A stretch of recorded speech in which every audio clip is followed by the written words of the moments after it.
Dean, welcome. Thank you. Thank you for having me. The Murray, a magnificent hotel. It embraces the Niccolo spirit. Can you tell us about the spirit of, and it sounds like we're talking about ghosts, but tell us about the spirit of Niccolo and the Murray. Certainly. Well, the Niccolo is all about new encounters and timeless pleasures, and we very much reflect that here at the Murray. The Murray itself has a large history behind it, being an ex-government building back in 1969 when it was constructed. So the manner by which we operate our hotel and service our guests, we very much instill the ethos of encouraging new encounters and creating timeless pleasures at the property. The Murray has won many prestigious awards since it opened. What does it take to achieve these awards? I mean, they're not handed out willy-nilly, as we would say, and a lot of work and planning and team spirit is involved. Certainly. I mean, we're the biggest critic of ourselves. We always look at how we can strive towards perfection. So we're always learning. We're very humble in any accolades we do achieve. But really, we always go down to the root of hospitality, which is ensuring we deliver impeccable service and really do our utmost to tailor each individual stay with us. Tell us about the building, its history, the heritage, the design, what it offers to guests. Yes, well, as I mentioned, it was built back in 1969. The architect was Ron Phillips, and he was also heavily involved in the redesign of the Murray building.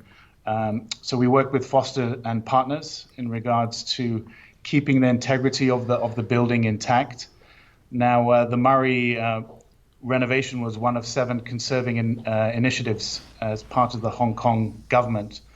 Now, the Murray building, for example, the windows are angled in a certain way to prevent sunlight entering the rooms. Now, obviously, that reduces energy consumption within the hotel. So that was actually one of the principal aspects of the conserving initiative project that was part of the Murray. And we continue that ethos within the hotel in terms of conservation and energy efficiency and really giving back to the Hong Kong community. Can you tell us about the location and the significance of the city and the surrounds? Well, we're in Central. However, we're surrounded by green. Our views are not obstructed, which allows us to have a pleasant view of the skyline of Hong Kong. So we're in somewhat of an oasis within Central, and we have a lot of open space around the property and within the property. So it's a different experience staying in Hong Kong and a very pleasant one. The hotel has many wonderful bars and restaurants. Tell us about some of these restaurants and bars and some of the special offerings and where they are in the hotel. We have our Tai Pan. I'll start with the Tai Pan. Now, that's a bistro-style restaurant. It's on the upper ground level. And we're lucky to have al fresco seating as part of that restaurant. Beside that, we have the Garden Lounge, which its prime identity is afternoon tea. So we have our signature Murray afternoon tea there, which is fairly popular. And again, we have al fresco seating as part of our Garden Lounge restaurant. And on the rooftop, we have Pop'n'Jay's. Now, Pop'n'Jay's is perched at the top of the hotel with an outdoor terrace. And the restaurant name was actually named after the Pop'n'Jay's bird, which often perches up on the 26th floor terrace where the restaurant is located. Now, Pop'n'Jay's is a contemporary European cuisine. It's a very fashionable venue. There's a lot of art within the restaurant. We have a few Coors paintings up on the wall. So there's a lot of color, and it's a very chic restaurant in itself. And for me, the afternoon tea up there and the dining experience as a whole is the biggest attractor, in addition to our bar. Our bar, obviously, a very popular destination up on the roof with the terrace. So I would say going up there for a drink as well as an afternoon tea would be my recommendation. It sounds delightful. If only we could get there at the moment. But you know, the fingers crossed, a vaccine or a cure of some sort is not far away. Can you tell us about some of your more popular seasonal offers, like those for the fashion conscious and also for pet lovers? Certainly.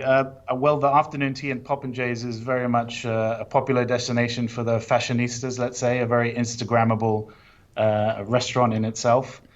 Um, as I said, we're blessed with a lot of al fresco space and outdoor space, hence our ability to cater to the pet-friendly consumers. So we have a lot of pet-friendly afternoon teas outside on our cotton tree terrace, which is adjacent to the taipan. And we very much customize the afternoon tea accordingly in terms of catering for both the guests and our little furry guests. That's hilarious. We also do pop-ups in terms of fashion afternoon teas for dogs, where people can showcase different attires or hairstyles or any accessories they like to dress up their dogs with.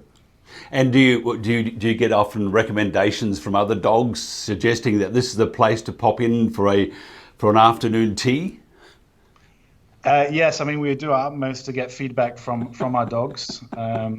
Sometimes it's difficult to translate, but most of the dogs seem very, very happy. We also do accommodate dogs in our guest rooms under 10 kilograms, and we have designated dog rooms for that specific reasons. And we have lovely amenities within the rooms for the dogs as well. Do they tip the dogs? The dogs, no, I think just positive feedback in regards to maybe the manner by which they bark in a positive way. That's very, very, very cool, I have to say. Look, how's the hotel managing with COVID-19, and are your services currently restricted in any way? Well, as of tomorrow, the only area that was restricted was our swimming pool in terms of a closure, which is reopening in the next couple of days. And then I think, well, after that, there's just a restriction in regards to the capacity in our restaurants. Now we keep a certain level of social distancing between tables. Other than that, all the amenities and facilities continue to be available. We have gone through phases and in accordance to obviously government directions as to what areas of the hotel to close, which we've gone through, as well as obviously our own initiatives in terms of cleanliness and ensuring sanitization is the utmost of importance. What are some of the unique elements that have been introduced to the hotel, including biosecurity and purification measures? Well, we use a product called Amazing Verdi, which is a coating which we deliver with throughout our public areas and guest rooms, which really results in a 99.9% efficiency against COVID. So other than that, I mean, it's all about cleanliness.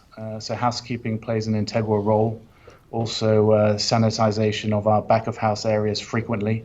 And that's always been a focus since we've opened. Because for me, cleanliness, and a lot of our guests, of course, cleanliness is of the utmost importance. And we continue to focus on that. And we go above and beyond the recommendations of the government in terms of what to do within a hotel during this period. Are there any further initiatives planned then for the property? We will continue to sanitize as our current program outlines, and even with the drop in cases in Hong Kong, and probably as we foresee globally, we will still continue to be quite strict and detailed in regards to how we sanitize the property, because we do believe there will be a change moving forward in terms of the travelers' expectations. And what about your favourite part or aspect of the Murray? Do you have your favourite little thing that you think, this is my kingdom, my heaven, my nirvana? For me, it's the look and feel of the exterior and also the interior of the property. I think the exterior, I've always loved the look of the building and you know the large arches accentuating the main features of the building, and the simplicity of the exterior.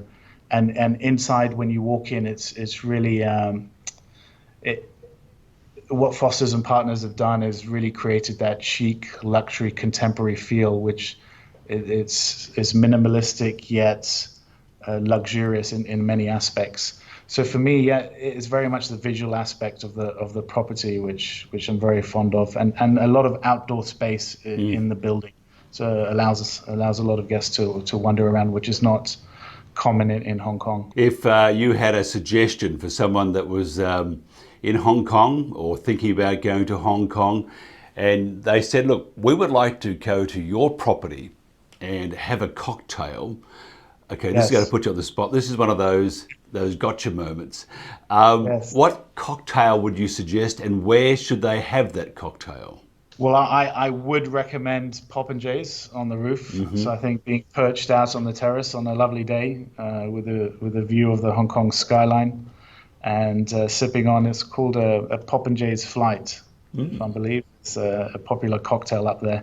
Comes in a little glass shaped as a bird. You have a magnificent property, and the history associated with it, the location, the class and style, it's just unsurpassed. Dean, thank you very much. Thank you very much. Thank you for the chat.